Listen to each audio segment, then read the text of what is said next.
नमस्कार दोस्तों, कैसे हो आप सब लोग। आशा करता हूं सब अच्छे होंगे। दोस्तों, दुनिया में कुछ गलतियां ऐसी होती हैं जिनकी माफी भगवान के घर में भी नहीं मिलती। जवानी का नशा और ताकत का घमंड इंसान को जानवर बना देता है, लेकिन वो भूल जाते हैं कि जब मौत बदला लेने पर आती है तो वो दरवाजों पर दस्तक नहीं देती, वो सीधा रूह को नोच लेती है। आज की कहानी एक ऐसे ही हॉस्टल की है जहां की दीवारों में आज भी चीखे दफन है। एक ऐसी रात जब कुछ लड़कों ने हदें पार की और बदले में उन्हें मिला एक ऐसा श्राप जिसने उनकी जिंदगी को नर्क से भी बदतर बना दिया। तो अपने कमरे की लाइट बंद कर लीजिए और हेडफोन लगा लीजिए, क्योंकि आज रात डर आपके बहुत करीब आने वाला है। देहरादून के घने जंगलों के बीचों बीच बना सेंट जेवियर्स इंजीनियरिंग कॉलेज दिन में जितना खूबसूरत दिखता था, रात होते ही उतना ही वीरान और डरावना हो जाता था। शहर से कोसों दूर पहाड़ियों से घिरा ये कॉलेज अपनी बेहतरीन पढ़ाई के लिए कम और अपने पुराने जर्जर हो चुके बॉयज हॉस्टल के लिए ज्यादा मशहूर था। खासकर हॉस्टल का ब्लॉक। ये ब्लॉक जंगल के बिल्कुल किनारे पर था। यहां की इमारत पुरानी थी, दीवारों पर काई जमी हुई थी और सीलन की बदबू यहां के हर कमरे में बसी रहती थी। इसी ब्लॉक के सबसे पीछे वाले कमरे रूम नंबर 108 में 4 लड़कों का राज चलता था। विक्रम, समीर, रजत और कबीर। ये 4 दोस्त नहीं बल्कि इस कॉलेज के गुंडे थे। अमीर बाप की औलादे, जिन्हें न पढ़ाई की फिक्र थी और न ही किसी नियम की। रैगिंग लेना, कमजोर लड़कों को पीटना और लड़कियों पर भद्दे कमेंट्स करना उनका रोज का काम था। विक्रम इनका लीडर था, जिसका दिमाग हमेशा शैतानी खुराफातों में चलता था। दिसंबर की एक सर्द रात थी। धुंध इतनी घनी थी कि हॉस्टल के कॉरिडोर में जल रहा पीला बल्ब भी बमुश्किल कुछ दिखा पा रहा था। पूरे हॉस्टल में सन्नाटा था, लेकिन रूम नंबर 108 में शराब की बोतलें खुली हुई थी और सिगरेट का धुआं कमरे में भरा हुआ था। आज का प्लान क्या है भाई? समीर ने सिगरेट का कश लेते हुए पूछा। उसकी आवाज में नशा था। विक्रम, जो खिड़की के पास खड़ा बाहर घने अंधेरे जंगल को देख रहा था, धीरे से मुड़ा। उसके चेहरे पर एक क्रूर मुस्कान थी। आज कुछ बड़ा करेंगे, विक्रम ने भारी आवाज में कहा। बहुत दिन हो गए कोई शिकार हाथ नहीं लगा। तभी रजत, जो थोड़ा डरपोक था लेकिन ग्रुप में रहने के लिए जी हुजूरी करता था, बोला, भाई वार्डन राउंड पर आ सकता है, आज रहने देते हैं। विक्रम ने उसे घूर कर देखा। तू हमेशा डरपोक ही रहेगा। आज शिकार लड़का नहीं, लड़की होगी। तीनों चौंक गए। हॉस्टल में लड़की लाना नामुमकिन था, लेकिन विक्रम के लिए नामुमकिन कुछ भी नहीं था। कॉलेज में एक बहुत ही सीधी सादी और शांत लड़की थी, नैना। वो स्कॉलरशिप पर आई थी, बहुत गरीब घर की थी और अक्सर लाइब्रेरी में ही रहती थी। विक्रम कई दिनों से उसे परेशान कर रहा था, लेकिन नैना ने हमेशा उसे नजरअंदाज किया था। यह बात विक्रम के अहंकार को चुभ गई थी। वो लाइब्रेरी वाली नैना, विक्रम ने चबाते हुए कहा। आज रात उसे पुराना जनरेटर रूम दिखाएंगे। कॉलेज के पीछे जंगल की झाड़ियों में एक पुराना बंद पड़ा जनरेटर रूम था। वहां कोई नहीं जाता था। लोगों का कहना था कि वहां सांप बिच्छू रहते हैं। प्लान बहुत भयानक था। उन्होंने नैना को एक जरूरी प्रोजेक्ट के बहाने धोखे से हॉस्टल के पिछले गेट पर बुलाया। नैना, जो बेचारी मदद करने की नीयत से वहां पहुंची थी, उसे अंदाजा भी नहीं था कि वहां क्या होने वाला है। रात के 11 बज रहे थे। कोहरा इतना घना था कि हाथ को हाथ नहीं सूझ रहा था। नैना डरते डरते पिछले गेट पर पहुंची। तभी पीछे से किसी ने उसका मुंह दबा दिया। नैना की चीख उसके गले में ही घुट गई। ये कबीर था। विक्रम और समीर ने उसके हाथ पैर पकड़े और उसे घसीटते हुए जंगल की तरफ उस पुराने जनरेटर रूम की ओर ले गए। नैना तड़प रही थी, रो रही थी, हाथ जोड़ रही थी, लेकिन उन जानवरों पर कोई असर नहीं हो रहा था। उन्हें मजा आ रहा था। उनका मकसद रेप करना नहीं था, लेकिन उससे भी बुरा करना था। उसे डराना, उसकी इज्जत को तार तार करना और उसका वीडियो बनाकर उसे ब्लैकमेल करना। उन्होंने उसे उस कालकोठरी जैसे कमरे में फेंक दिया। अंदर गहरा अंधेरा था और सड़े हुए तेल की बदबू आ रही थी। प्लीज मुझे जाने दो, मैंने तुम्हारा क्या बिगाड़ा है? नैना रोते हुए गिड़गिड़ाई। उसके कपड़े मिट्टी में सने थे, बाल बिखर गए थे। विक्रम ने हंसते हुए अपने फोन का फ्लैशलाइट उसके चेहरे पर मारा। आज तेरी आवाज यहां से बाहर नहीं जाएगी नैना। तूने उस दिन सबके सामने मुझे मना किया था ना, आज तुझे औकात दिखाएंगे। उन्होंने नैना को उस कमरे के लोहे के पाइप से बांध दिया। वे उसके ऊपर ठंडा पानी डालने लगे, उसे गालियां देने लगे और उसका वीडियो बनाने लगे। नैना ठंड और डर से कांप रही थी। उसे अस्थमा की बीमारी थी और अत्यधिक डर व धूल के कारण उसकी सांस फूलने लगी थी। मुझे सांस नहीं। नैना का चेहरा नीला पड़ने लगा। वो जोर जोर से हवा के लिए तड़पने लगी। समीर थोड़ा घबरा गया। भाई, इसे कुछ हो रहा है, नाटक कर रही है साली।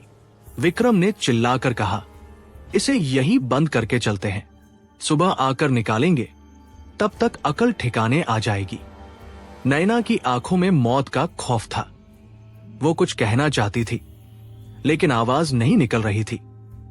विक्रम, समीर, रजत और कबीर उसे उसी हालत में छोड़कर बाहर से भारी लोहे का दरवाजा बंद करके चले गए। अंदर नैना अकेली थी। घुप अंधेरा, सिर्फ उसकी उखड़ती हुई सांसों की आवाज। खर खर। उसने अपनी पूरी जान लगाकर रस्सी को खोलने की कोशिश की। उसकी उंगलियां छिल गई, खून बहने लगा। उसका इनहेलर उसके बैग में था जो लड़कों ने बाहर फेंक दिया था। मां, उसके मुंह से आखिरी शब्द निकला। उसका शरीर अकड़ने लगा, आंखें पथरा गई और थोड़ी ही देर में उस ठंडे बदबूदार जनरेटर रूम में सन्नाटा छा गया। नैना मर चुकी थी, लेकिन उसकी खुली हुई पथराई आंखों में एक अजीब सी चमक थी, जैसे मौत के बाद भी वो कुछ देख रही हो। अगली सुबह जब नशा उतरा तो लड़कों को होश आया। वे भागते हुए जनरेटर रूम पहुंचे, ये सोचकर कि नैना अब तक डर के मारे चुप हो गई होगी। लेकिन जब उन्होंने दरवाजा खोला और टॉर्च की रोशनी डाली तो उनके पैरों तले जमीन खिसक गई। नैना वैसे ही बंधी हुई थी, लेकिन उसका शरीर नीला पड़ चुका था। उसका मुंह खुला था और चींटियां उसकी आंखों के किनारों पर चल रही थी। मर गई। रजत कांपते हुए पीछे गिर पड़ा। विक्रम के माथे पर पसीना आ गया। अगर ये बात बाहर निकली तो उनकी जिंदगी खत्म थी। चुप कर, विक्रम गुर्राया। किसी को पता नहीं चलेगा। इसकी लाश को ठिकाने लगाना होगा। उस रात उन चारों ने मिलकर नैना की लाश को हॉस्टल के पीछे सीवर लाइन के पास एक गहरे गड्ढे में गाड़ दिया। उन्होंने कसम खाई कि इस राज का जिक्र वे कभी किसी से नहीं करेंगे। कॉलेज में हल्ला मचा कि नैना किसी लड़के के साथ भाग गई है। पुलिस आई, पूछताछ हुई, लेकिन सबूत न होने के कारण केस ठंडा पड़ गया। वक्त बीतने लगा। 1 महीना गुजर गया। लड़के रिलैक्स हो गए। उन्हें लगा कि वे बच निकले हैं, लेकिन वे गलत थे। कहानी अब शुरू होने वाली थी। ठीक 1 महीने बाद उसी तारीख को अमावस की रात थी। विक्रम अपने कमरे रूम 108 में अकेला सो रहा था। घड़ी में रात के 3 बज रहे थे। अचानक कमरे का तापमान गिरने लगा। इतनी ठंड की विक्रम की नींद खुल गई। रजाई के अंदर भी उसके दांत किटकिटा रहे थे। उसे लगा कि खिड़की खुली रह गई है। वो बड़बड़ाते हुए उठा और खिड़की बंद करने गया, लेकिन खिड़की तो बंद थी। तभी उसे एक आवाज सुनाई दी, खर खर। वही आवाज, सांस उखड़ने की आवाज। विक्रम की रीढ़ की हड्डी में सिहरन दौड़ गई। ये आवाज जानी पहचानी थी। ये उसके कमरे के कोने से आ रही थी। अलमारी के पीछे से। कौन है? विक्रम ने कांपती आवाज में पूछा। कोई जवाब नहीं, बस वो आवाज तेज होती गई। खर खर। विक्रम ने हिम्मत करके अपने फोन की टॉर्च जलाई और अलमारी की तरफ बढ़ाया। वहां कोई नहीं था। वहम है, उसने खुद को समझाया और वापस बिस्तर की ओर मुड़ा। लेकिन जैसे ही वो मुड़ा, उसकी चीख निकल गई। उसके बिस्तर पर सफेद चादर के ऊपर गीली मिट्टी के निशान थे, 2 छोटे छोटे पैरों के निशान। और तकिए के पास पड़ा था नैना का इनहेलर। विक्रम की सांसें अटक गई। उसने वह इनहेलर जंगल में फेंक दिया था। वो यहां कैसे आया? तभी उसके कान के बिल्कुल पास किसी ने ठंडी हवा की तरह फुसफुसाया, सांस नहीं आ रही। पूरे हॉस्टल में विक्रम की चीख गूंज उठी। लाइटें फड़फड़ाने लगी और अचानक बुझ गई। हॉस्टल नंबर 404 में बदला शुरू हो चुका था। विक्रम की हालत देखकर बाकी दोस्त उसे पागल समझने लगते हैं, लेकिन अगली रात शिकार कोई और बनने वाला है। हॉस्टल के बाथरूम में रजत के साथ कुछ ऐसा होता है जिसे सुनकर आपकी रूह कांप जाएगी। क्या नैना की आत्मा सिर्फ डराएगी या एक एक करके उन्हें दर्दनाक मौत देगी? विक्रम की चीख ने पूरे ब्लॉक को नींद से जगा दिया था। कमरे का दरवाजा जोर जोर से खटखटाया जाने लगा। विक्रम, विक्रम, क्या हुआ भाई? बाहर से समीर और कबीर की आवाजें आ रही थी। विक्रम अभी भी बिस्तर के कोने में दुबका हुआ था। उसकी नजरें उस इनहेलर पर जमी थी जो उसके तकिए के पास पड़ा था। उसका पूरा शरीर पसीने से भीगा हुआ था। उसने कांपते हुए हाथों से दरवाजा खोला। समीर, कबीर और रजत अंदर घुस आए। क्या हुआ? तू चिल्ला क्यों रहा था? समीर ने घबराते हुए पूछा। विक्रम ने कांपती उंगली से बिस्तर की तरफ इशारा किया। वो देखो। तीनों ने बिस्तर की ओर देखा। वहां सफेद चादर पर अभी भी गीली मिट्टी के धब्बे थे, लेकिन इनहेलर वहां नहीं था। क्या देखें? कबीर ने झुंझलाते हुए कहा। वहां तो कुछ नहीं है, बस चादर गंदी है। तूने शायद जूतों समेत पैर रख दिए होंगे। नहीं, विक्रम चिल्लाया। उसकी आंखों में पागलपन था। वहां उसका इनहेलर था, नैना का इनहेलर। मैंने अभी देखा था। और वो आवाज, उसकी सांस उखड़ने की आवाज। रजत का चेहरा पीला पड़ गया। नैना?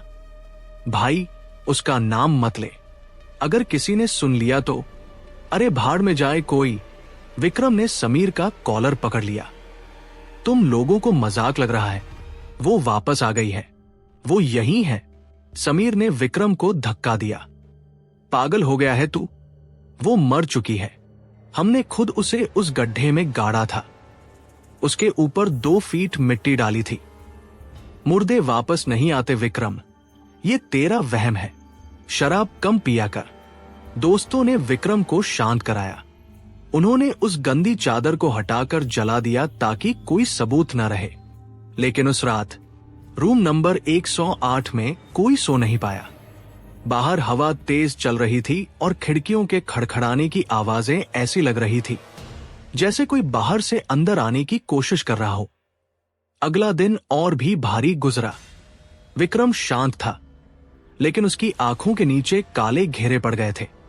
उसे हर पल लग रहा था कि कोई उसे देख रहा है। लेकिन सबसे बुरी हालत रजत की थी। रजत ग्रुप का सबसे कमजोर कड़ी था।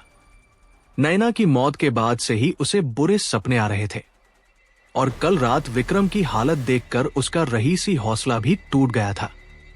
शाम होते होते रजत को तेज बुखार चढ़ गया।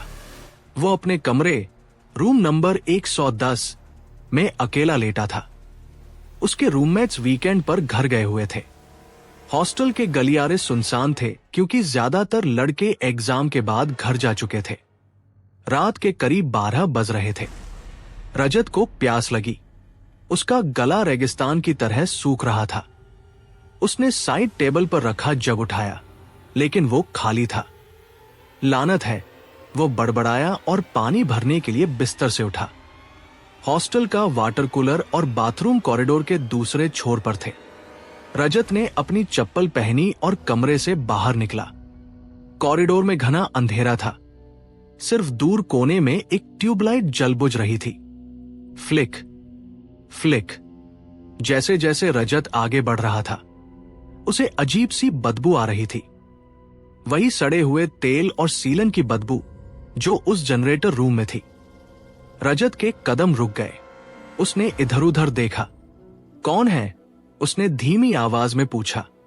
तभी उसे अपने पीछे नंगे पैरों के चलने की आवाज सुनाई दी। छप छप, जैसे कोई गीले पैरों से जमीन पर चल रहा हो। रजत ने झटके से पीछे मुड़कर देखा। पीछे कोई नहीं था, सिर्फ खाली, लंबा, डरावना गलियारा। दिमाग खराब हो गया है मेरा, उसने खुद को तसल्ली दी और बाथरूम की तरफ बढ़ा। वह बाथरूम के अंदर गया और बेसिन का नल खोला। पानी की जगह नल से पहले हवा निकली, फिस, और फिर गंदा, मटमैला पानी आने लगा। रजत को प्यास इतनी तेज थी कि उसने ध्यान नहीं दिया। उसने अंजलि में पानी भरा और मुंह धोने लगा। पानी बहुत ठंडा था, बर्फ जैसा। जब उसने अपना चेहरा ऊपर उठाया और सामने लगे आईने में देखा, तो उसकी चीख उसके हलक में ही अटक गई। आईने में उसे अपना चेहरा नहीं दिख रहा था। आईने पर भाप जमी थी और उस भाप पर उंगली से कुछ लिखा हुआ था। सांस आ रही है। रजत का दिल जोर जोर से धड़कने लगा। ये किसने लिखा? वो अभी तो अंदर आया था। तभी बाथरूम की लाइट चली गई। घुप अंधेरा। कौन है? विक्रम? समीर? मजाक मत करो यार, रजत रोने वाली आवाज में चिल्लाया। अंधेरे में उसे फिर वही आवाज सुनाई दी, बेसिन के नीचे से। खर खर। रजत पीछे हटने लगा। उसकी पीठ दीवार से जा लगी। तभी बिजली कड़की और खिड़की से आती रोशनी में उसने देखा कि बाथरूम के फर्श पर नाली से काली गाढ़ी कीचड़ बाहर निकल रही है। वो कीचड़ तेजी से फैलती हुई उसके पैरों की तरफ बढ़ रही थी। रजत दरवाजे की तरफ भागा। उसने हैंडल खींचा। खुलो खुलो। दरवाजा जाम हो चुका था। बाहर से बंद था। बचाओ, कोई है? वो पागलों की तरह दरवाजा पीटने लगा। तभी उसे अपने कंधे पर एक ठंडा, गीला हाथ महसूस हुआ। उसकी नसें जम गई। उसने धीरे धीरे गर्दन घुमाकर पीछे देखा। उसके ठीक पीछे हवा में लटकी हुई नैना थी। लेकिन ये वो नैना नहीं थी जिसे वे जानते थे। उसका शरीर मुड़ा तुड़ा था, जैसे हड्डियां टूटी हों। उसका चेहरा मिट्टी से सना था। एक आंख लटकी हुई थी और बाल उसके चेहरे पर चिपके थे। उसके गले में अभी भी वो रस्सी का निशान गहरा था। नैना ने अपना सिर टेढ़ा किया। उसकी टूटी हुई गर्दन से कड़कड़ की आवाज आई। रजत। उसकी आवाज ऐसी थी जैसे कोई कब्र के अंदर से बोल रहा हो। मुझे सांस नहीं आ रही। मुझे माफ कर दो नैना, प्लीज। मैंने कुछ नहीं किया। वो विक्रम का आइडिया था। रजत घुटनों के बल गिरकर रोने लगा। उसने हाथ जोड़ लिए। नैना ने अपना हाथ आगे बढ़ाया। उसके हाथ से कीचड़ टपक रहा था। सांस मुझे भी चाहिए। अगले ही पल नैना का हाथ रजत के मुंह के अंदर घुस गया। रजत की आंखें बाहर को निकल आई। वह चीखना चाहता था, लेकिन उसका मुंह मिट्टी और कीचड़ से भरता जा रहा था। नैना उसके गले में कीचड़ भरती जा रही थी, ठीक वैसे ही जैसे उसकी सांसें जनरेटर रूम में रुकी थी। रजत तड़प रहा था। वो फर्श पर लोटने लगा, अपने गले को खरोंचने लगा, लेकिन कीचड़ उसके फेफड़ों तक पहुंच चुका था। उसे वही दम घुटने का एहसास हो रहा था जो नैना को हुआ था। बाथरूम के बाहर सन्नाटा था, लेकिन अंदर मौत का नंगा नाच चल रहा था। कुछ ही देर में रजत का शरीर शांत पड़ गया। उसकी आंखें खुली थी और मुंह से काली मिट्टी बह रही थी। लाइट वापस आ गई। नैना वहां नहीं थी। बस रजत की लाश बेसिन के नीचे पड़ी थी और आईने पर लिखा हुआ वो संदेश अब खून जैसे लाल रंग में बदल चुका था। अगली सुबह जब सफाई कर्मचारी बाथरूम साफ करने आया तो उसकी चीख से पूरा हॉस्टल गूंज उठा। पुलिस बुलाई गई। इंस्पेक्टर ने जब रजत की बॉडी देखी तो वे भी हैरान रह गए। रजत का पेट और गला मिट्टी से भरा हुआ था, जैसे किसी ने उसे जबरदस्ती किलो भर मिट्टी खिला दी हो। पोस्टमार्टम रिपोर्ट में आया, death by suffocation due to soil injection. दोस्तों, इसका मतलब होता है कि मिट्टी खाने से दम घुटने के कारण मौत हुई है। हॉस्टल में हड़कंप मच गया। पुलिस इसे आत्महत्या या किसी पागल का काम समझ रही थी, लेकिन विक्रम, समीर और कबीर जानते थे कि यह क्या है। वे तीनों विक्रम के कमरे में बंद थे। मिट्टी। समीर कांप रहा था। उसके पेट में मिट्टी मिली है विक्रम, वही मिट्टी जिसमें हमने उसे गाड़ा था। कबीर रो रहा था, हम मरने वाले हैं, वो हमें नहीं छोड़ेगी, हमें भाग जाना चाहिए यहां से। विक्रम कुर्सी पर बैठा शून्य में घूर रहा था। उसका डर अब गुस्से में बदल रहा था। भागने से कुछ नहीं होगा, विक्रम ने धीरे से कहा। वो हमारे पीछे आएगी, हमें उसका खेल खत्म करना होगा। इससे पहले कि वो हमें मारे, हमें उसकी लाश को वहां से निकालकर जलाना होगा। जब शरीर ही नहीं रहेगा तो आत्मा कहां रहेगी? समीर ने हैरानी से देखा। तुझे क्या लगता है हम वापस उस जंगल में जाएंगे? जाना पड़ेगा, विक्रम चिल्लाया। आज रात ही, वरना अगला नंबर तेरा या मेरा होगा। लेकिन उन्हें नहीं पता था कि नैना उनकी हर बात सुन रही थी। वो सिर्फ बदला लेने नहीं आई थी, वो उन्हें तड़पाने आई थी। जान बचाने की एक आखिरी कोशिश में तीनों लड़के आधी रात को फावड़ा लेकर उसी जंगल में वापस जाते हैं जहां उन्होंने नैना को दफनाया था। लेकिन जब वे गड्ढा खोदते हैं तो उन्हें जो मिलता है उसे देखकर उनके होश उड़ जाते हैं। क्या लाश वहां है या जंगल में कोई और उनका इंतजार कर रहा है? रात के 2 बज रहे थे।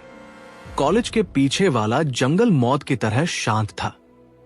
कोहरा इतना घना था कि टॉर्च की रोशनी भी कुछ ही फीट तक जाकर धुंध में खो जाती थी। सन्नाटे को चीरती हुई सिर्फ 3 लोगों के भारी कदमों और उनकी उखड़ी हुई सांसों की आवाज आ रही थी। विक्रम, समीर और कबीर। उनके हाथों में फावड़े और कुदाल थे और कंधे पर पेट्रोल का एक कैन। भाई, मुझे बहुत डर लग रहा है, कबीर ने फुसफुसाते हुए कहा। उसकी आवाज कांप रही थी। अगर कोई देख लेगा तो? कोई नहीं देखेगा, विक्रम ने कड़े शब्दों में कहा, हालांकि उसका अपना दिल जोरों से धड़क रहा था। हमें बस उस गड्ढे को खोदना है, लाश निकालनी है और उसे जला देना है। एक बार शरीर राख बन गया तो नैना की आत्मा भी खत्म हो जाएगी। वे उस पुराने सीवर लाइन के पास पहुंचे। वहां की झाड़ियां अजीब तरीके से हिली हुई थी। हवा में एक बहुत ही सड़ी हुई बदबूदार गंध फैली थी, जैसे कोई जानवर मर गया हो। विक्रम ने इशारा किया। यही था वो गड्ढा। जमीन की मिट्टी अभी भी थोड़ी ताजी लग रही थी, जैसे किसी ने उसे हाल ही में छेड़ा हो। समीर और कबीर ने एक दूसरे को देखा, फिर डरते डरते खुदाई शुरू की।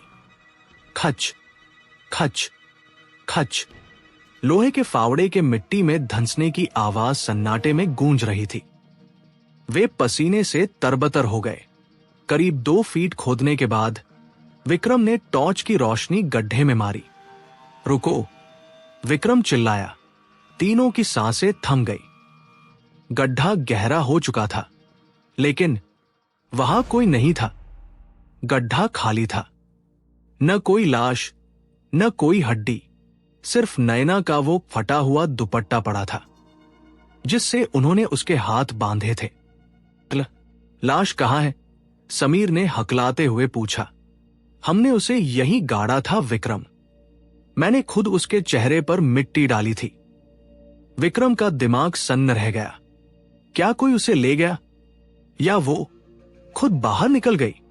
ये नामुमकिन है, विक्रम बड़बड़ाया। वो गड्ढे में कूदा और पागलों की तरह हाथों से मिट्टी हटाने लगा। यहीं होनी चाहिए, यहीं थी। तभी जंगल के सन्नाटे को चीरती हुई एक आवाज आई। धुक धुक धुक। तीनों जम गए। आवाज जानी पहचानी थी। ये किसी मशीन के चलने की आवाज थी। आवाज नजदीक से आ रही थी।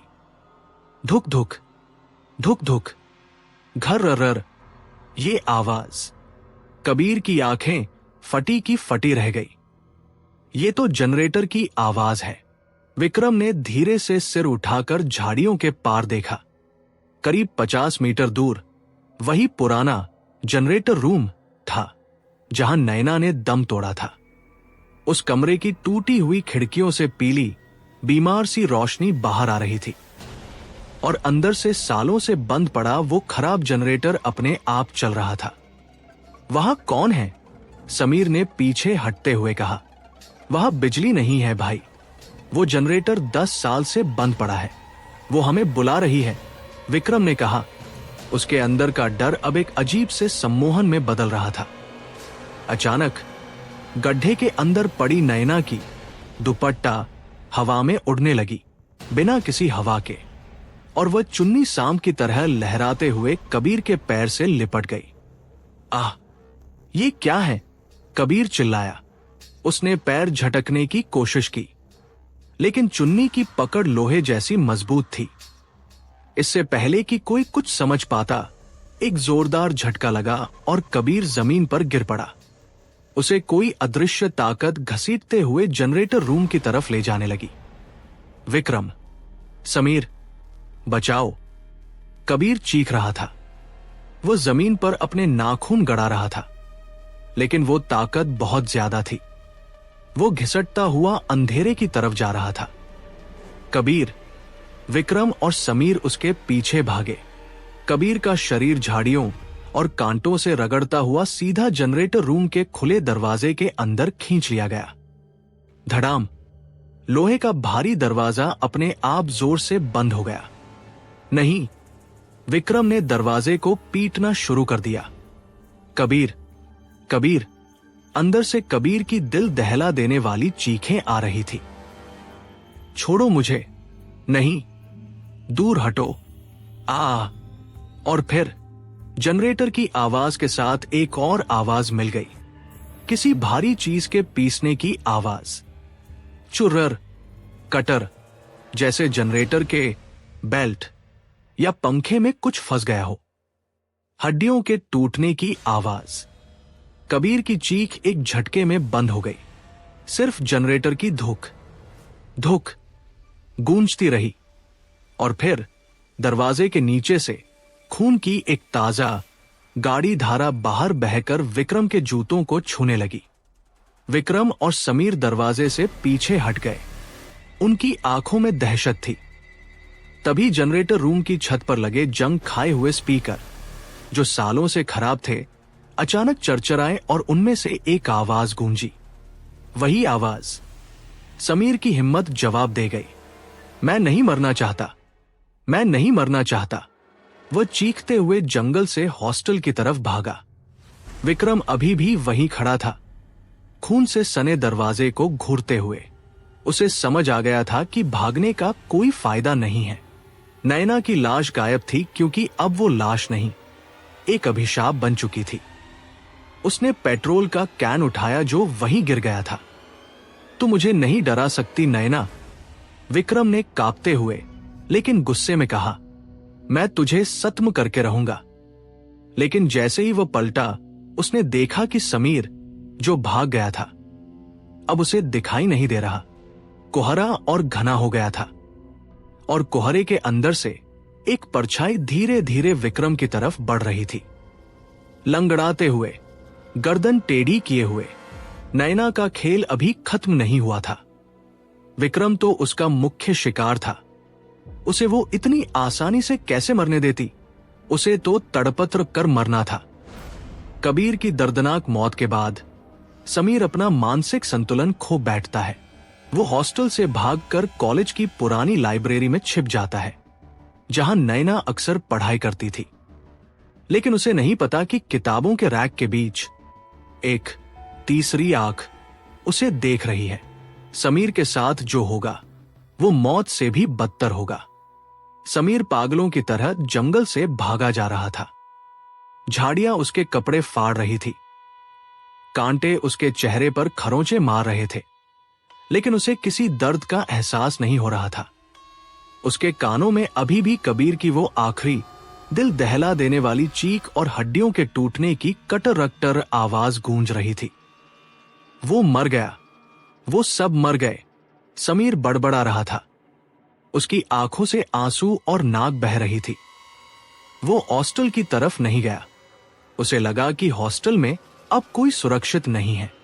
उसका दिमाग सिर्फ एक ही जगह के बारे में सोच पा रहा था, कॉलेज की सेंट्रल लाइब्रेरी। क्यों? क्योंकि समीर को याद आया कि कॉलेज के दिनों में नैना हमेशा लाइब्रेरी में ही रहती थी।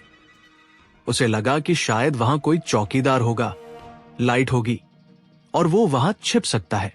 हाफते हुए वह लाइब्रेरी की पुरानी इमारत के पास पहुंचा। रात के 3 बज रहे थे। लाइब्रेरी का मुख्य दरवाजा बंद था। समीर ने आव देखा न ताव, पास पड़ा एक बड़ा पत्थर उठाया और लाइब्रेरी की खिड़की के शीशे पर दे मारा। छनन्न, कांच बिखर गया। समीर ने कांच के टुकड़ों की परवाह किए बिना खिड़की से अंदर छलांग लगा दी। अंदर गिरते ही उसके हाथों में कांच चुभ गया, खून निकलने लगा, लेकिन वह रेंगते हुए एक बड़ी मेज के नीचे जाकर दुबक गया। लाइब्रेरी के अंदर मौत जैसा सन्नाटा था। हजारों किताबें अलमारियों में कैद थी। बाहर की हवा के कारण खिड़कियों के पर्दे हिल रहे थे, जिनकी परछाइयां फर्श पर नाच रही थी। समीर अपनी धड़कनों को काबू करने की कोशिश कर रहा था। यहां वो नहीं आ सकती, उसने खुद को तसल्ली दी। तभी लाइब्रेरी के उस गहरे सन्नाटे में एक आवाज गूंजी, शश शश, SHHH। समीर का खून जम गया। यह आवाज किसी चौकीदार की नहीं थी। यह आवाज लाइब्रेरी के हर कोने से एक साथ आ रही थी, जैसे दीवारें खुद उसे चुप रहने को कह रही हों। समीर ने कांपते हुए मेज के नीचे से बाहर झांका। लाइब्रेरी की लंबी कतारों के बीच, जहां घुप अंधेरा था, उसे एक कुर्सी पर कोई बैठा हुआ दिखाई दिया। एक धुंधली सी आकृति, उसके हाथ में एक किताब थी। समीर की सांसें अटक गई। उसने गौर से देखा। वो आकृति धीरे धीरे पीछे मुड़ी। वो नैना थी, लेकिन इस बार वह वैसी नहीं थी जैसी कबीर या रजत को दिखी थी। इस बार वह बिल्कुल साफ सुथरी थी, कॉलेज यूनिफॉर्म में, चश्मा लगाए हुए, बिल्कुल वैसी जैसी वो मरने से पहले दिखती थी। सिर्फ एक फर्क था, उसकी गर्दन 180 डिग्री पर पीछे की तरफ मुड़ी हुई थी। उसका चेहरा पीठ की तरफ था और वो समीर को देख रही थी। उसने अपनी उंगली अपने होंठ पर रखी। शोर नहीं, नैना ने बिना होंठ हिलाए कहा। उसकी आवाज सीधी समीर के दिमाग में गूंजी। लाइब्रेरी में शोर मना है। समीर चीखना चाहता था, भागना चाहता था, लेकिन उसका गला चोक हो गया। अचानक लाइब्रेरी की किताबों के रैक अपने आप हिलने लगे। खड़खड़ खड़खड़। समीर जिस मेज के नीचे था, वो मेज हवा में उछलकर दूर जा गिरी। अब समीर खुले में था। उसने देखा कि उसके दोनों तरफ मौजूद लोहे की भारी भरकम किताबों की अलमारियां धीरे धीरे खिसककर उसकी तरफ आ रही हैं, जैसे कोई उसे उन दोनों अलमारियों के बीच कुचलना चाहता हो। नहीं नहीं, समीर रेंगते हुए पीछे भागा, लेकिन पीछे वाली अलमारी भी आगे खिसक आई। वह चारों तरफ से गिर रहा था। किताबें अलमारियों से गिरकर उस पर बरसने लगी। मोटी मोटी भारी किताबें, वो उसके सिर पर, कंधों पर पत्थरों की तरह गिर रही थी। बचाओ, समीर चिल्लाया। तभी नैना उसके बिल्कुल सामने आ खड़ी हुई। इस बार उसका चेहरा भयानक हो गया था। आंखों की जगह काले गड्ढे थे। तुम्हें मेरी आवाज दबाने में बहुत मजा आया था ना समीर, नैना ने फुसफुसाया। अब खामोशी को महसूस करो। समीर उठकर भागने की कोशिश करने लगा, लेकिन दो भारी अलमारियां तेजी से एक दूसरे के करीब आ गई। समीर उनके बीच में फंस गया। धड़ाम, दोनों अलमारियां आपस में टकराई, लेकिन पूरी तरह नहीं। समीर का शरीर उनके बीच में पिस गया। उसकी पसलियां टूटने की आवाज पूरे हॉल में गूंज उठी। कर्क आ है। समीर की चीख दर्दनाक थी। वो अलमारियों के बीच फंसा हुआ था। उसका पेट और छाती पिचक गए थे। उसका मुंह खुला का खुला रह गया। खून की उल्टियां होने लगी। लेकिन नैना का गुस्सा शांत नहीं हुआ था। उसने पास पड़ी एक बहुत मोटी एटलस की किताब उठाई और धीरे धीरे तड़पते हुए समीर के पास गई। समीर की आंखें बाहर निकल रही थी। वो रहम की भीख मांग रहा था। नैना ने वो मोटी किताब समीर के खुले हुए मुंह में ठूंस दी। शश शश। किताब उसके जबड़े को फाड़ते हुए गले के अंदर धंस गई। समीर की आवाज हमेशा के लिए बंद हो गई। अलमारियां 1 इंच और करीब आ गई। पिचक। समीर का सिर किसी तरबूज की तरह फट गया। खून की धार किताबों पर बिखर गई। ज्ञान के मंदिर में एक अज्ञानी का अंत हो चुका था। समीर का शरीर उन किताबों के बीच एक बुकमार्क की तरह दबा रह गया। लाइब्रेरी में फिर से सन्नाटा छा गया, लेकिन खिड़की के पास रखे एक नो डिस्टर्बेंस बोर्ड पर खून की बूंदों से अपने आप एक नया नंबर लिख गया। अब सिर्फ एक बचा था, विक्रम, वो लीडर, वो शैतान जिसके दिमाग की ये उपज थी। उधर जंगल में विक्रम अभी भी जनरेटर रूम के बाहर खड़ा था। उसे नहीं पता था कि समीर का खेल खत्म हो चुका है, लेकिन तभी उसका फोन बजा। इतनी रात को इस वीराने में फोन की घंटी किसी बम धमाके जैसी लगी। विक्रम ने कांपते हाथों से फोन निकाला। स्क्रीन पर जो नाम चमक रहा था, उसे देखकर विक्रम के पैरों तले जमीन खिसक गई। कॉलर आईडी पर लिखा था, नैना कॉलिंग। विक्रम ने थूक निगला। नैना का फोन तो उन्होंने तोड़कर उसी गड्ढे में फेंक दिया था।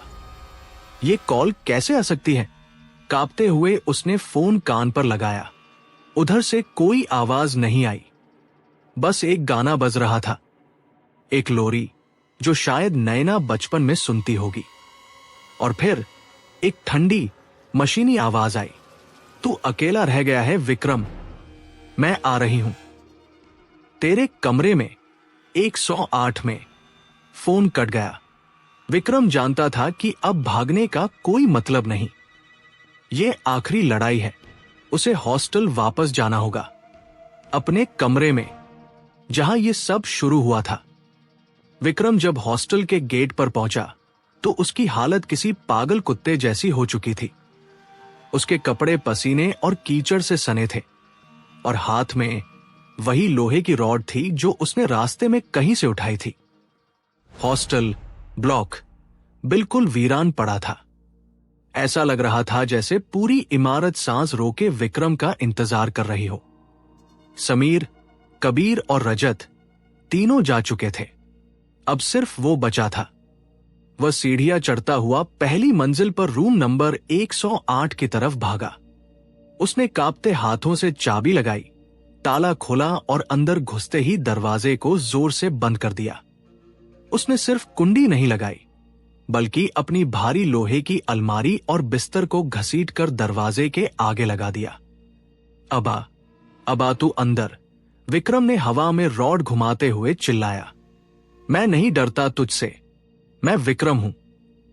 मैंने तुझे मारा था और मैं तुझे दोबारा मारूंगा। वो जोर जोर से हंसने लगा, लेकिन उसकी हंसी में डर साफ झलक रहा था। उसने कमरे की सारी लाइटें जला दी, टेबल लैंप, ट्यूबलाइट, यहां तक कि मोबाइल की टॉर्च भी ऑन करके रख दी। उसे लगा कि रोशनी में अंधेरा उसका कुछ नहीं बिगाड़ पाएगा। विक्रम बिस्तर के कोने में बैठ गया। उसकी नजरें दरवाजे पर गड़ी थी। घड़ी की टिक टिक की आवाज सन्नाटे में हथौड़े की तरह लग रही थी। टिक टिक। टिक। रात के 4 बजने वाले थे। अगर वो सूरज निकलने तक जिंदा रह गया तो शायद बच जाएगा। तभी कमरे का माहौल बदलने लगा। अचानक विक्रम को एक बदबू आई, जली हुई वायर और डीजल की बदबू। वही बदबू जो उस पुराने जनरेटर रूम में आती थी। विक्रम ने नाक सिकोड़ी। ये बदबू यहां कैसे? उसने देखा कि वेंटिलेशन, रोशनदान से काला धुआं धीरे धीरे कमरे में भर रहा है। आग? क्या हॉस्टल में आग लग गई है? वो घबराकर उठा और खिड़की खोलने की कोशिश करने लगा, लेकिन खिड़की जाम थी। अरे खुल जा! उसने रॉड से कांच तोड़ने की कोशिश की। धड़! रॉड कांच से टकराई, लेकिन कांच नहीं टूटा। ऐसा लगा जैसे वो कांच नहीं, लोहे की दीवार हो। विक्रम ने दोबारा मारा, फिर मारा। कुछ नहीं हुआ। खिड़की पूरी तरह सील हो चुकी थी। अब उसका ध्यान दीवारों की तरफ गया। कमरे की सफेद दीवारें अब पीली और काली पड़ने लगी थी। दीवारों से वही काला, चिपचिपा तेल रिसने लगा था। देखते ही देखते विक्रम का साफ सुथरा हॉस्टल रूम उस गंदे पुराने जनरेटर रूम में बदलता जा रहा था। नहीं, ये नहीं हो सकता। ये मेरा वहम है। विक्रम अपनी आंखें मलने लगा। तभी उसके पीछे से आवाज आई, खर खर। विक्रम धीरे से मुड़ा। उसके बिस्तर पर ठीक बीचों बीच नैना बैठी थी, लेकिन इस बार वो डरावनी नहीं थी। वो बिल्कुल सामान्य दिख रही थी। उसके हाथ में उसका इनहेलर था। वो उसे बार बार पंप करने की कोशिश कर रही थी, लेकिन इनहेलर खाली था। उसने अपनी सूजी हुई लाल आंखों से विक्रम की तरफ देखा। विक्रम, उसने बड़े प्यार से लेकिन दर्द भरी आवाज में कहा, तुम्हें पता है दम घुटने पर कैसा लगता है? विक्रम ने रॉड तान ली। दूर रह मुझसे, मैं तेरा सिर फोड़ दूंगा। नैना मुस्कुराई, एक बहुत ही क्रूर मुस्कान। तुमने मेरा इनहेलर फेंक दिया था ना? तुमने कहा था। नाटक कर रही है साली, याद है? नैना ने चुटकी बजाई। चट! अचानक विक्रम को लगा कि उसके गले पर किसी ने अदृश्य फंदा कस दिया है। उसने सांस लेने की कोशिश की। है। हवा अंदर नहीं जा रही थी। उसका गला चोक हो गया। ऐसा लग रहा था जैसे फेफड़े पत्थर के हो गए हों। वो अपना गला पकड़कर घुटनों के बल गिर पड़ा। है। हाँ, विक्रम तड़प रहा था। उसे बिल्कुल वैसा ही महसूस हो रहा था जैसा अस्थमा अटैक में होता है। नैना बिस्तर से उतरी और धीरे धीरे विक्रम के पास आई। हवा तो है विक्रम, कमरे में बहुत हवा है, लेकिन वो तुम्हारे लिए नहीं है। विक्रम का चेहरा लाल फिर नीला पड़ने लगा। उसकी नसें तन गई। वो फर्श पर रेंगते हुए नैना के पैरों के पास पड़ा इनहेलर उठाने की कोशिश करने लगा। उसे लगा शायद इससे उसे सांस मिल जाए। जैसे ही उसने इनहेलर को हाथ लगाया, वो इनहेलर बिच्छू बन गया और उसने विक्रम की उंगली पर डंक मार दिया। आ! विक्रम ने हाथ झटक दिया। उसका हाथ काला पड़ने लगा। जहर और दम घुटने का दर्द एक साथ उसे मार रहा था। विक्रम ने ऊपर देखा। नैना अब वहां खड़ी थी और उसका कद बढ़ता जा रहा था। वो छत को छू रही थी। उसका चेहरा अब पिघलने लगा था, जैसे मोम का बना हो। मेरे दोस्तों का क्या हाल किया तुमने? विक्रम ने मन ही मन सोचा, क्योंकि बोल तो वो पा नहीं रहा था। नैना ने उसकी सोच पढ़ ली। वे तो बस खिलौने थे विक्रम। असली खेल तो तुम्हारे साथ होगा। अभी तो सिर्फ सांस रुकी है। अभी तो तुम्हें अपनी हर एक नस के फटने का एहसास होगा। अचानक कमरे की छत से खून की बारिश होने लगी। लाल गर्म खून। विक्रम खून से लथपथ हो गया। वो फिसल रहा था, गिर रहा था, सांस के लिए तड़प रहा था। और फिर कमरे का दरवाजा, जिसके आगे उसने अलमारी लगाई थी, अपने आप धीरे धीरे खुलने लगा। विक्रम को लगा शायद कोई बचाने आया है। उसने उम्मीद भरी नजरों से दरवाजे की तरफ देखा। लेकिन दरवाजे पर कोई इंसान नहीं खड़ा था। दरवाजे पर वे तीनों खड़े थे। समीर, जिसका सिर पिचका हुआ था, रजत, जिसके मुंह से मिट्टी निकल रही थी, और कबीर, जिसका शरीर टूटा फूटा था। वे तीनों अंदर आए और विक्रम को घेर लिया। समीर ने अपनी पिचकी हुई खोपड़ी से आवाज निकाली, भाई, तूने कहा था हम बच जाएंगे। रजत ने मुंह से मिट्टी थूकते हुए कहा, तूने हमें मरवाया विक्रम। वे तीनों विक्रम के ऊपर झपट पड़े। वे उसे मार नहीं रहे थे, वे उसे जकड़ रहे थे। उन्होंने विक्रम के हाथ पैर पकड़ लिए। नयना, जो अब बहुत विशाल हो चुकी थी, झुकी और अपना चेहरा विक्रम के चेहरे के बिल्कुल करीब ले आई। Game over, Vikram. उसने अपना हाथ विक्रम के सीने के अंदर डाल दिया, सीधा उसके दिल को पकड़ने के लिए। सुबह की पहली किरण देहरादून की पहाड़ियों पर पड़ चुकी थी। कोहरा अब छंटने लगा था और पक्षियों की चहचहाहट सुनाई दे रही थी। सेंट जेवियर्स कॉलेज का माहौल ऊपर से बिल्कुल शांत और सामान्य लग रहा था, लेकिन बॉयज हॉस्टल के ब्लॉक में एक अजीब सी बेचैनी फैली हुई थी। हॉस्टल के वार्डन मिस्टर शर्मा सुबह के राउंड पर थे। जब वे पहली मंजिल पर पहुंचे तो उन्हें रूम नंबर 108 के पास रुकना पड़ा। कमरे के बाहर अजीब सी सड़ी हुई बदबू आ रही थी, ऐसी बदबू जैसे कोई जानवर मर गया हो या बहुत पुराना तेल जल रहा हो। विक्रम, वार्डन ने दरवाजा खटखटाया। दरवाजा खोलो, अंदर क्या जला रहे हो? कोई जवाब नहीं। वार्डन ने फिर से जोर से खटखटाया। विक्रम, अगर तुमने दरवाजा नहीं खोला तो मैं तोड़ दूंगा। तभी उनकी नजर दरवाजे के नीचे फर्श पर पड़ी। दरवाजे की दरार से एक काला चिपचिपा तरल बाहर रिस रहा था। वार्डन ने झुककर देखा और उंगली से छूकर उसे सूंघा। डीजल और खून। उनके हाथ कांपने लगे। उन्होंने तुरंत कॉलेज सिक्योरिटी और पुलिस को फोन किया। 15 मिनट के अंदर पुलिस की जीप सायरन बजाती हुई हॉस्टल के नीचे आ खड़ी हुई। इंस्पेक्टर राठी, जिन्होंने कल रजत की मौत का केस देखा था, अपनी टीम के साथ ऊपर दौड़े। तोड़ दो दरवाजा, इंस्पेक्टर राठी ने आदेश दिया। 2 हट्टकट्टे पुलिस वालों ने कंधे से जोर लगाया।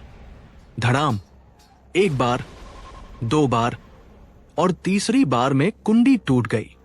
दरवाजा एक झटके के साथ अंदर खुला। जैसे ही दरवाजा खुला, कमरे के अंदर से इतनी भयानक सड़ांध बाहर आई कि एक पुलिस वाला वहीं उल्टियां करने लगा। इंस्पेक्टर राठी ने अपनी नाक पर रूमाल रखा और अंदर कदम रखा। अंदर का नजारा देखकर उनकी रूह कांप गई। पूरा कमरा तहस नहस था। अलमारी गिरी हुई थी, शीशा टूटा हुआ था और दीवारों पर गहरे नाखून के निशान थे, जैसे किसी ने बचने के लिए दीवारों को नोचा हो। लेकिन सबसे भयानक चीज कमरे के बीचों बीच थी। विक्रम, वो मरा नहीं था। वो कमरे के कोने में दीवार से सटा हुआ बैठा था। उसके घुटने उसकी छाती से लगे थे। उसका पूरा शरीर नीला पड़ चुका था, जैसे उसे हफ्तों से ऑक्सीजन न मिली हो। उसकी आंखें वो इतनी ज्यादा फटी हुई थीं कि लग रहा था बाहर गिर पड़ेंगी। पुतलियां ऊपर चढ़ी हुई थी, सिर्फ सफेद हिस्सा दिख रहा था। उसका मुंह चीख की मुद्रा में खुला हुआ था, लेकिन कोई आवाज नहीं आ रही थी। उसका जबड़ा अपनी जगह से खिसका हुआ था, डिसलोकेटेड, जैसे उसने चीखने की इतनी कोशिश की हो कि हड्डी ही टूट गई। हे भगवान!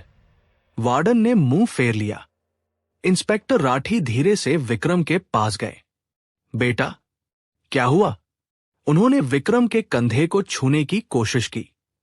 जैसे ही उन्होंने छुआ, विक्रम का शरीर पत्थर की तरह कड़ा हो गया। वो न हिला न बोला। वह सिर्फ गहरे सदमे में था। वो जिंदा था, लेकिन उसका दिमाग मर चुका था। वो एक जिंदा लाश बन चुका था। तभी इंस्पेक्टर की नजर विक्रम के हाथों पर गई। विक्रम ने अपने दोनों हाथों से अपना ही गला इतनी जोर से पकड़ रखा था कि उसके नाखून उसकी गर्दन के मांस में धंस गए थे। खून बह रहा था, वो खुद अपनी सांस रोक रहा था। पुलिस वालों ने बड़ी मुश्किल से उसके हाथ उसके गले से हटाए। जैसे ही हाथ हटाए, विक्रम के गले से एक घरघराहट निकली। खर खर। वो सांस ले रहा था, लेकिन हर सांस के साथ उसे मौत जैसा दर्द हो रहा था। सर, यहां देखिए, एक हवलदार ने चिल्लाया। इंस्पेक्टर ने मुड़कर देखा। जिस दीवार के पास विक्रम बैठा था, उस दीवार पर खून और उस काले डीजल से बड़े बड़े अक्षरों में कुछ लिखा था। सांस उधार की है, और उसके नीचे 4 लकीरें खिंची थी, जो उन 4 दोस्तों की गिनती थी। चारों का हिसाब पूरा हो चुका था। तभी इंस्पेक्टर का वॉकी टॉकी बजा। सर, लाइब्रेरी से खबर आई है। वहां एक और बॉडी मिली है, समीर की। बहुत बुरी हालत में है सर, जैसे किसी ने उसे किताबों के बीच प्रेस कर दिया हो। इंस्पेक्टर राठी ने माथा पकड़ लिया। एक रात में 3 मौतें, रजत, कबीर, समीर और एक जिंदा लाश, विक्रम। ये कोई इंसान नहीं कर सकता। इंस्पेक्टर बड़बड़ाए। ये मामला कुछ और है। विक्रम को एम्बुलेंस में डालकर अस्पताल ले जाया गया। स्ट्रेचर पर ले जाते वक्त पूरे हॉस्टल ने देखा कि विक्रम की खुली हुई पथराई आंखें सिर्फ एक ही दिशा में देख रही थी, हॉस्टल की छत की तरफ, जहां शायद उसे अभी भी कोई दिखाई दे रहा था। लेकिन पुलिस को रूम नंबर 108 की तलाशी में एक और चीज मिली। विक्रम के तकिए के नीचे एक डायरी मिली। ये विक्रम की नहीं थी। ये एक पुरानी फटी हुई डायरी थी, जिस पर लिखा था प्रोजेक्ट डार्क रूम। इंस्पेक्टर ने डायरी खोली। पहले पन्ने पर खून के धब्बे थे और लिखा था, आज हमने नैना के साथ जो किया वो मजाक नहीं था। हमने शैतान को जगा दिया है। ये डायरी शायद कबीर या रजत ने लिखी थी, जो पछतावे में थे।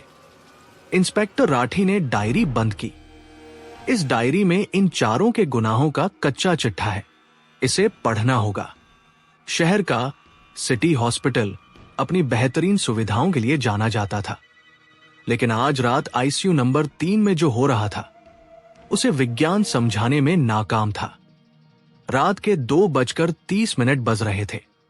विक्रम वेंटिलेटर पर था। उसके मुंह पर ऑक्सीजन मास्क लगा था और कई सारी नलियां उसके शरीर में धंसी हुई थी। मॉनिटर पर उसकी दिल की धड़कन एक लकीर बनकर चल रही थी। Beep beep beep. ड्यूटी पर मौजूद नर्स सिस्टर सुमन अपनी डेस्क पर बैठी फाइल्स चेक कर रही थी। पूरा वार्ड शांत था। तभी अचानक विक्रम की मशीन से एक तेज अलार्म बजने लगा। Beep beep beep beep. Suman घबराकर दौड़ती हुई विक्रम के बेड के पास पहुंची।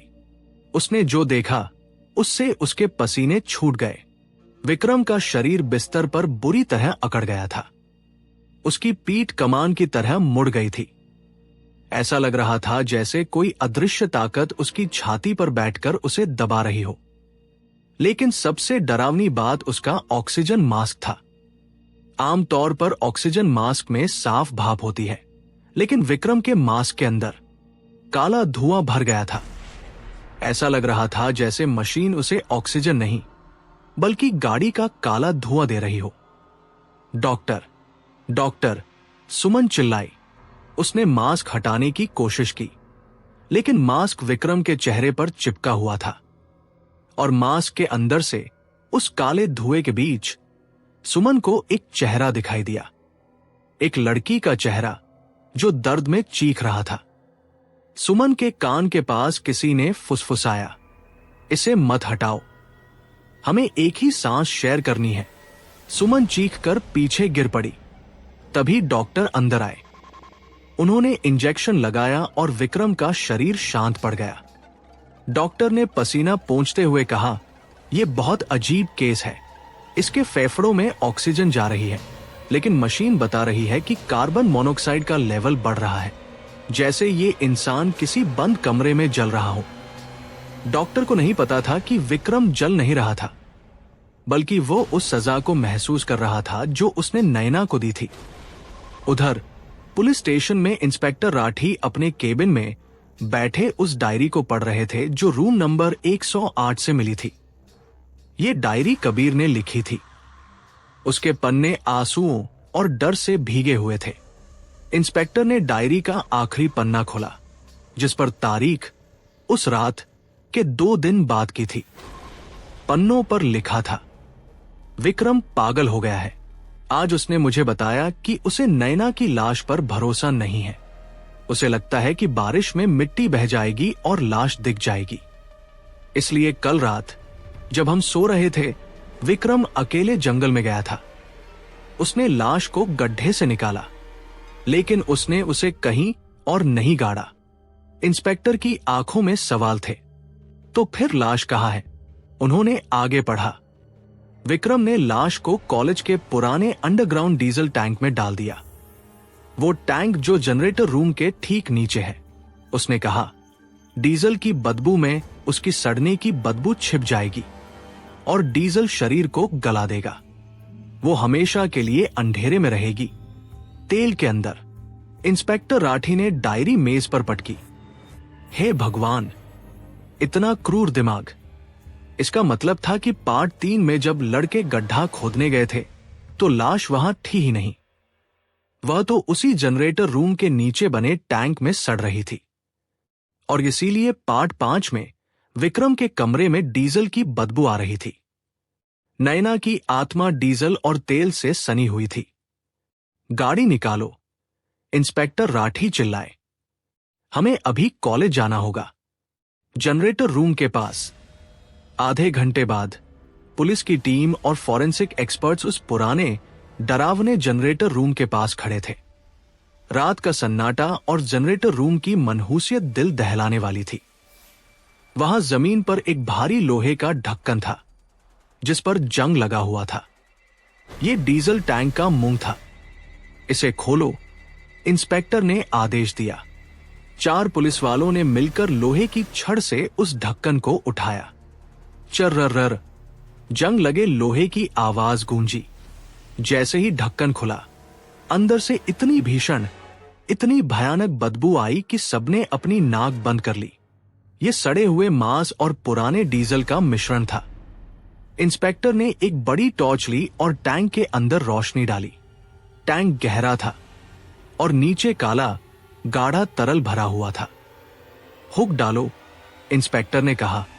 पुलिस वालों ने एक बड़ा कांटा रस्सी से बांधकर नीचे डाला। उन्होंने उसे हिलाया। कांटा किसी भारी चीज में फंसा। खींचो। वे धीरे धीरे रस्सी खींचने लगे। माहौल तनावपूर्ण था। क्या वाकई वहां कोई है या ये सब वहम है? जैसे जैसे रस्सी ऊपर आ रही थी, डीजल की काली बूंदें टपक रही थी। और फिर वो चीज बाहर आई।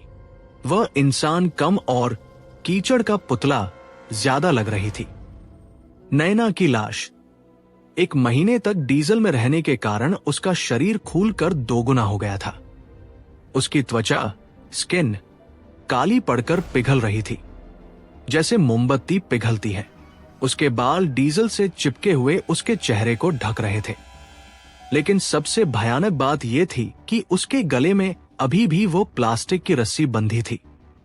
जैसे ही लाश को जमीन पर रखा गया, वहां मौजूद एक हवलदार ने घबराकर कहा, सर, देखिए, लाश का सीना हिल रहा था, हल्का सा ऊपर, हल्का सा नीचे।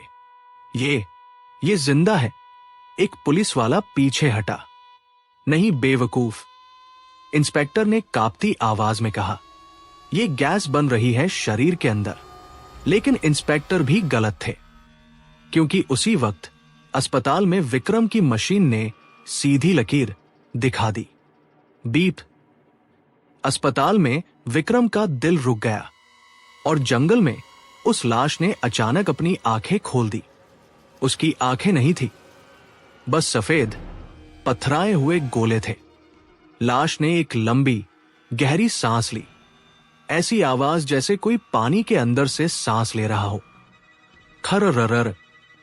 वहां मौजूद सारे पुलिस वाले डर के मारे पीछे गिर पड़े। इंस्पेक्टर राठी ने अपनी गन निकाली। पीछे हटो, सब पीछे हटो। लाश धीरे धीरे उठने की कोशिश करने लगी। उसके जोड़ों से कड़कड़ की आवाज आ रही थी। उसने अपना सिर इंस्पेक्टर की तरफ घुमाया और जंगल के सन्नाटे में उस लाश के मुंह से एक आवाज निकली, विक्रम की आवाज। साहब, मुझे बचा लो। ये विक्रम की आत्मा थी, जो अब नैना के सड़े हुए शरीर में कैद हो चुकी थी। नैना ने बदला पूरा कर लिया था। उसने विक्रम को मार दिया था, लेकिन उसे मुक्त नहीं किया था।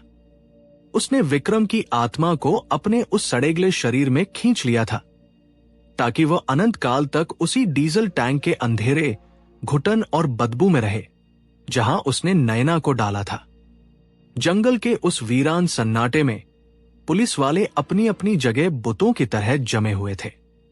उनके सामने जमीन पर पड़ी नैना की वो सड़ीगली, डीजल से सनी हुई लाश अपनी गर्दन को टेढ़ा किए हुए इंस्पेक्टर राठी को घूर रही थी। उसकी पथराई आंखों में मौत की शून्यता नहीं, बल्कि विक्रम का खौफ था। लाश के मुंह से फिर आवाज आई, वही विक्रम की कांपती, रोती हुई आवाज। साहब, यहां बहुत अंधेरा है, मुझे बाहर निकालो। मुझे सांस नहीं आ रही। ये डीजल मेरे फेफड़ों में भर रहा है। साहब, ये नजारा इतना भयावह था कि एक पुलिस वाला, जिसका नाम शिंदे था, अपना मानसिक संतुलन खो बैठा। वह पागलों की तरह चीखता हुआ जंगल की तरफ भागा। इंस्पेक्टर राठी के हाथ से रिवॉल्वर छूटकर गिर गई। ये क्या बला है? राठी पीछे हटते हुए बोले। तभी उस लाश के चेहरे पर एक बदलाव आया। विक्रम का डर गायब हो गया और उसकी जगह एक शैतानी मुस्कान ने ले ली।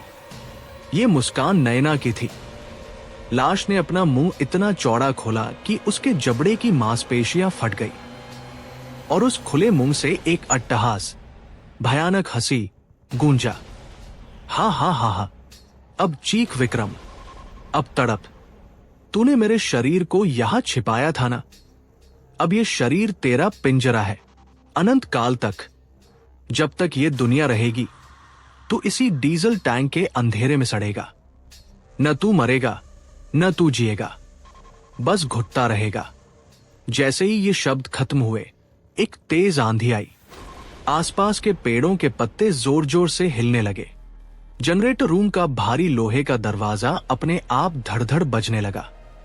अचानक नैना की लाश ने एक झटका खाया, जैसे किसी ने उसकी डोर काट दी हो।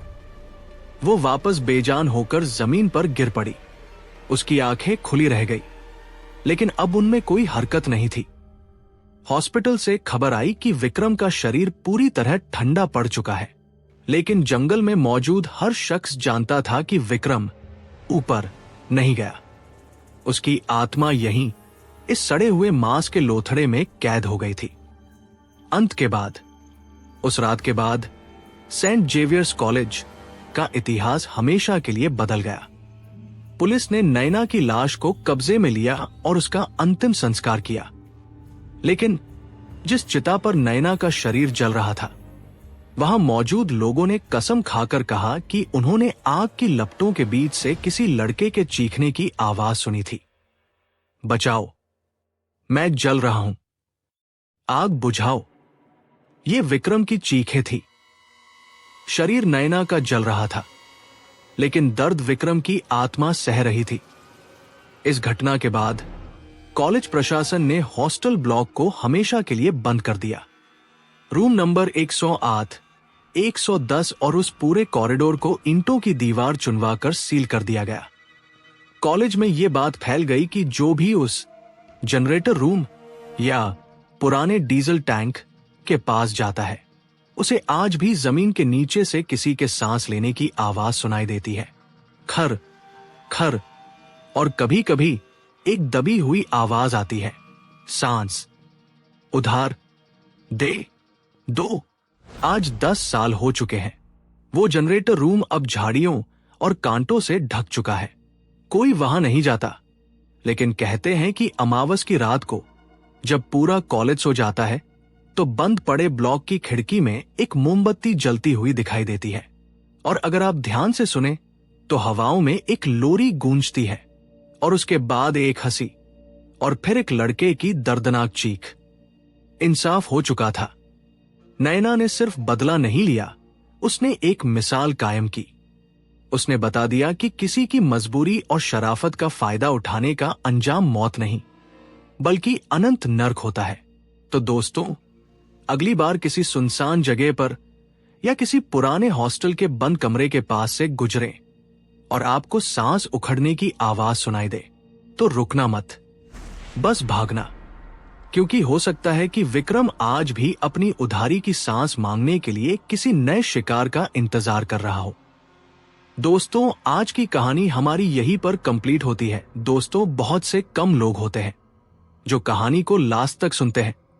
अगर अब आप अभी भी कहानी में बने हुए हो तो आपका बहुत बहुत धन्यवाद। अगर आपको ये कहानी अच्छी लगी हो तो वीडियो को लाइक करके चैनल को सब्सक्राइब कर लेना। मिलते हैं अगले वीडियो में।